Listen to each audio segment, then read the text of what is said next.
बिस्मिल्लाहिर्रहमानिर्रहीम अस्सलामुअलैकुम। मैं उम्मीद करती हूँ आप सब खैरियत से हैं। आज मैं आपके लिए लेकर आई हूँ गर्मियों की एक बहुत ही मज़ेदार और सेहतमंद सौगात, भिंडी आलू की लाजवाब रेसिपी। इस रेसिपी में भिंडी बिल्कुल चिपकती नहीं, आलू परफेक्टली सॉफ्ट बनते हैं और मसालों का जायका दिल जीत लेता है। अगर आप रोज रोज एक ही सब्जी खाकर बोर हो गए हैं तो ये रेसिपी जरूर ट्राई करें, क्योंकि ये रेसिपी बनाने में है बहुत आसान, देखने में बहुत खूबसूरत और सेहत के लिए बहुत ही मुफीद। अब आ जाते हैं इसकी रेसिपी की तरफ। तो यहाँ पर एक पैन में सबसे पहले थोड़ा सा मैंने लिया है ऑयल।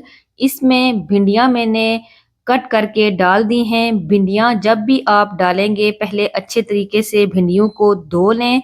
धोने के बाद इनको ड्राई कर लें। अगर आप ड्राई नहीं करेंगे तो भिंडियाँ जो हैं वो बहुत ज़्यादा लेस छोड़ना शुरू कर देंगी।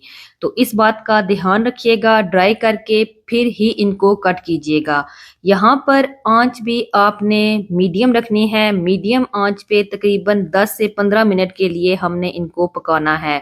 तेज आंच नहीं कीजिएगा वरना भिंडियां जो हैं वो काली हो जाएंगी। यहाँ पर आ जाते हैं अगले स्टेप की तरफ। यहाँ पर एक सेपरेट पैन में मैंने थोड़ा सा ऑयल लिया है। जिंजर और गार्लिक इनको मैंने फ्रेशली जो है वो स्मैश करके इसमें डाला है। यहाँ पर साबुत जीरा मैंने डाला है 1 टेबल स्पून। 1 टेबल स्पून ही इसमें गया है कुटा हुआ धनिया, हुई लाल मिर्च और हल्दी पाउडर दोनों आधी आधी टीस्पून मैंने इसमें डाली है। नमक मैंने 1 टीस्पून डाला है। आप नमक और मिर्ची हस्बे जायका भी इसमें डाल सकते हैं। यहाँ पर 2 मिनट के लिए मैंने भुनाई की है। फिर मैंने इसमें आलू शामिल कर दिए हैं। आलू क्योंकि गलने में थोड़ा सा टाइम लगाते हैं तो यहाँ पर हमने आलूओं की थोड़ी सी भुनाई कर लेनी है। मैंने यहाँ पर 1 टीस्पून पेपरिका पाउडर भी डाला है, इससे कलर बहुत ही ज्यादा प्यारा आ जाता है। यहाँ पर अभी मैंने भुनाई करनी है, साथ में थोड़ा सा पानी भी शामिल करूंगी। जैसा कि आपको मैंने बताया है कि आलू जो है वो गलने में टाइम लगाते हैं, तो पानी डालने से आलू फिर गल जाएंगे। हमने जो है इनको थोड़ा सा पानी डाल के थोड़ी सी देर के लिए कवर भी करना है ताकि आलू जो हैं वो जल्दी गल जाएं। तकरीबन 10 मिनट के लिए स्लो फ्लेम पे मैंने आलूओं को दम दिया था। अभी आलू जो हैं वो 80% तक गल चुके हैं। यहाँ पर अभी हमने आलूओं की थोड़ी सी भुनाई करनी है और साथ में इसमें हमने शामिल करने हैं टमाटर। टमाटर 2 अदद मैंने लिए हैं और इनको मैंने चॉप कर लिया है। बिल्कुल जो है छोटे आपने कट नहीं करने, क्योंकि हमने इनको जो है बहुत ज़्यादा पकाना भी नहीं है। ये भिंडियों में एक तो इनका जायका मज़े का आता है और दूसरा जो है ये देखने में भी बहुत ही प्यारे लगते हैं। यहाँ पर मैंने प्याज भी शामिल कर दिया है। अच्छा, प्याज को भी हमने बहुत ज़्यादा नहीं गिलाना। यहाँ पर जो टमाटर हैं और प्याज इनकी हमने बस तकरीबन 5 मिनट के लिए हाई फ्लेम पे आलूओं के साथ भुनाई करनी है। जब हम ये भुनाई करेंगे तो आलू जो है वो मज़ीद जो परफेक्टली है वो गल जाएंगे। यहाँ पर अभी आप देख सकते हैं कि जो प्याज ऐसे स्टिक हुए हुए थे आपस में, स्पून की मदद से आप उनको थोड़ा सा ऐसे प्रेस करेंगे, थोड़ा सा हिट करेंगे तो वो फिर सेपरेट हो जाएंगे। और ये प्याज यकीन करें बहुत ही मज़े का दिखता है और खाने में भी हर निवाले में इसका बहुत ही मज़ा आता है। यहाँ पर अभी जो है वो 5 मिनट गुजर चुके हैं। न्यू में हमने एक और चीज़ शामिल करनी है और वो है बेसन। 2 टेबल स्पून बेसन लेना है हमने। इसको बिल्कुल हल्की आंच पे मैंने इसकी भुनाई करनी है। 5 मिनट के लिए बिल्कुल स्लो आंच पे इसकी भुनाई करेंगे। जैसे ही खुशबू आना स्टार्ट होगी बेसन की तो हमने फिर उसको उतार लेना है।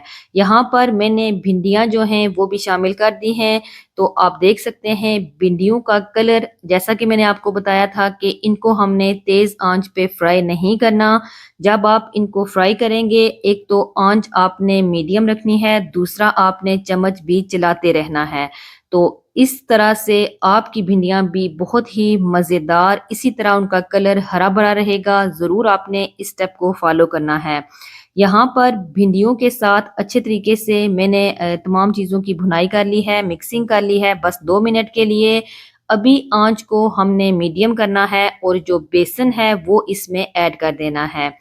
अच्छा, जो बेसन है ये मैं आपको बताऊं, एक तो इससे टेस्ट बहुत ही मज़े का आता है, और जो दूसरा बेसन का मेन काम है वो है कि जितना भी पानी वगैरह एक्स्ट्रा इसमें होगा वो एब्जॉर्ब कर लेगा, और जो भिंडियाँ स्टिकी बनती हैं वो भी नहीं बनेगी।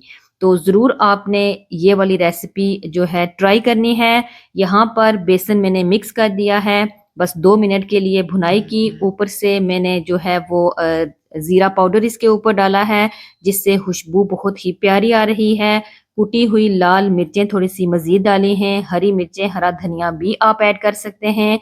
अभी जो है वो आप देख सकते हैं बेसन, क्योंकि जैसे हमने इसमें डाला है तो जितना भी एक्स्ट्रा पानी था वो एब्जॉर्ब हो गया है, और आप देख सकते हैं कि हांडी जो है वो नीचे लगना शुरू हो गई है, और हमने यहाँ पर हांडी को बंद भी कर दिया है, क्योंकि बहुत ही मज़ेदार हरी भरी भिंडियाँ रेडी हो गए हैं। ज़रूर आपने इसको ट्राई करना है, मुझे बताना है आपको मेरी ये रेसिपी कैसी लगी। रेसिपी को लाइक और शेयर करना बिल्कुल नहीं भूलिएगा। मेरे चैनल को सब्सक्राइब भी कीजिएगा। दुआओं में मुझे याद रखिएगा, अपना भी बहुत ख्याल रखिएगा। इंशाल्लाह बहुत जल्द एक न्यू रेसिपी के साथ हाजिर होंगी। मुझे दें अब इजाज़त। अस्सलाम वालेकुम वरहमतुल्लाहि वबरकातुहू।